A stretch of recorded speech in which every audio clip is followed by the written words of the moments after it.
आज हम बनाने वाले हैं भरवा करेले। इस तरह से करेले बनाने पर ये एकदम हेल्दी भी हो जाएंगे और कड़वे भी नहीं लगेंगे। आज हम बिना लहसुन प्याज के भरवा करेले बनाएंगे। इस तरह के भरवा करेले फ्रिज में आप 2-3 दिन के लिए रख सकते हैं। रेसिपी शुरू करते हैं। Hello everyone, welcome back to my channel. करेले की सब्जी बनाने के लिए यहाँ पर मैंने 250 ग्राम करेले लिए हैं। इस तरह से भरवा करेले बनाने के लिए आप छोटे छोटे करेले लें। सबसे पहले करेले को आप धो लें। करेले के दोनों साइड डंठल होते हैं, उन्हें हम काट देंगे। अब करेले को हमें छीलना है। करेले को हमें इतना छीलना है कि इसका जो ऊपरी छिलका है उसे हटाना है। करेले को हमें बहुत ज़्यादा नहीं छीलना है। करेले के ऊपरी हिस्से का छिलका निकालने से करेले कड़वे नहीं लगते। करेले का छिलका निकाल कर हम इसमें एक चीरा लगाएंगे। अब इसके जो बीज कड़क हैं उन्हें हम निकाल देंगे। यदि करेले में सॉफ्ट बीज हैं तो आप इन्हें रख सकते हैं। इसी तरह से हम सारे करेले में चीरा लगाकर इनका बीज निकाल देंगे। एक बाउल में 1 गिलास पानी लेंगे।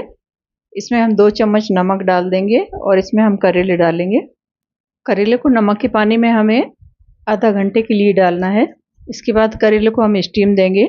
स्टीम देने के लिए हम एक कढ़ाई में गर्म पानी रखेंगे। इसमें एक जाली रख देंगे। हमने जो करेले नमक के पानी में डाले हैं उन्हें 2-3 बार अच्छी तरह से धो लेंगे। उसके बाद जाली के ऊपर हम सारे करेले रख देंगे।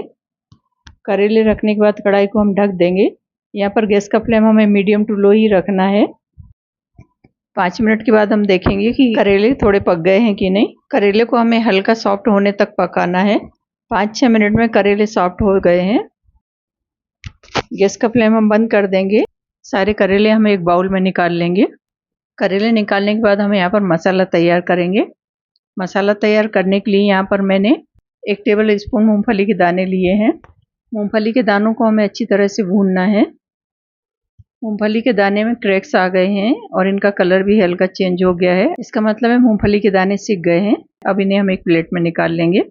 अब इसी कढ़ाई में हम 1 टेबल स्पून नारियल का बूरा डालेंगे। आपके पास नारियल का बूरा नहीं है तो आप गोले को भी घिस कर डाल सकते हैं। यहाँ पर नारियल भी अच्छी तरह से भुन गया है। नारियल को हमें बहुत ज़्यादा नहीं भूनना है, गरम कढ़ाई में ये फटाफट हो जाता है। मूंगफली के दाने के छिलके निकाल देंगे और इन्हें हम पीसने के लिए एक मिक्सर के जार में डालेंगे। नारियल का बूरा भी डाल देंगे। अब इन्हें हम पीस लेंगे। पिसे हुए मूंगफली के दाने और नारियल का बूरा हम एक प्लेट में निकाल लेंगे। अब इसमें हम कुछ मसाले डालेंगे। यहाँ पर मैंने 1 चम्मच सौंफ डाली है। सौंफ की जगह यदि आपके पास सौंफ का पाउडर है तो आप उसे डाल सकते हैं। सौंफ का टेस्ट करेले में बहुत ही अच्छा आता है। 1 चम्मच जीरा पाउडर, 1 चम्मच यहाँ पर अमचूर डालेंगे, आधा चम्मच हल्दी पाउडर, 1 चम्मच लाल मिर्च पाउडर, 2 चम्मच धनिया पाउडर, 1 चम्मच नमक डालेंगे। नमक मिर्च आप अपने टेस्ट के अकॉर्डिंग कम ज़्यादा कर सकते हैं। आधा चम्मच यहाँ पर मैंने गरम मसाला डाला है। सभी मसाले अच्छी तरह से मिक्स कर लेंगे। इसमें 1-2 टीस्पून पानी डालेंगे जिससे हमारा मसाला थोड़ा सा गीला हो जाए, जिससे कि करेले में भरते समय ये बाहर ना निकले। मसाला तैयार हो गया है। अब हम करेले में मसाला भरेंगे।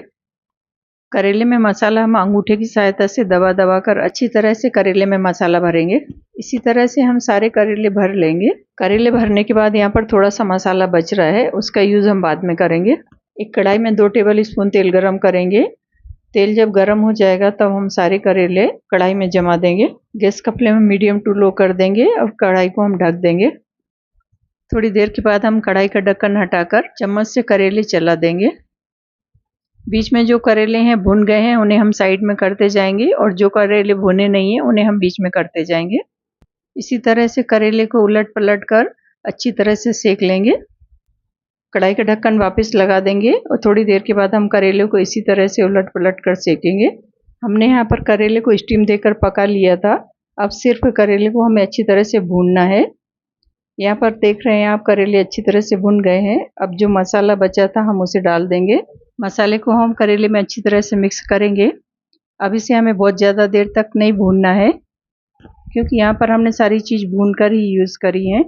लास्ट में इसमें हम आधा चम्मच चीनी डालेंगे। करेले भी अच्छी तरह से भुने हुए दिख रहे हैं। अब यहाँ पर सब्जी तैयार हो गई है। बारीक कटा हुआ हरा धनिया डाल देंगे। थोड़ी सी चीनी डालने से करेले का टेस्ट बैलेंस हो जाता है। यदि आप चीनी पसंद नहीं करते हैं तो फिर ना डालें। चीनी डालने से इनका कड़वापन एकदम ख़त्म हो जाता है। यहाँ पर करेले की सब्जी बनकर तैयार है। यदि आप सफ़र में जा रहे हैं तो आप इस तरह के करेले बनाकर ले जा सकते हैं। ये 1 से 2 दिन तक ख़राब भी नहीं होते हैं। इन्हें आप किसी भी तरह की पूड़ी, पराठा या चपाती के साथ खा सकते हैं। आप भी इस तरह से सब्जी बनाकर देखिए और अपना फीडबैक मेरे साथ शेयर करिए। वीडियो अच्छी लगे तो लाइक और शेयर करें। चैनल पर नए हैं तो सब्सक्राइब करें। मैं फिर मिलूँगी एक नए वीडियो के साथ। Bye bye.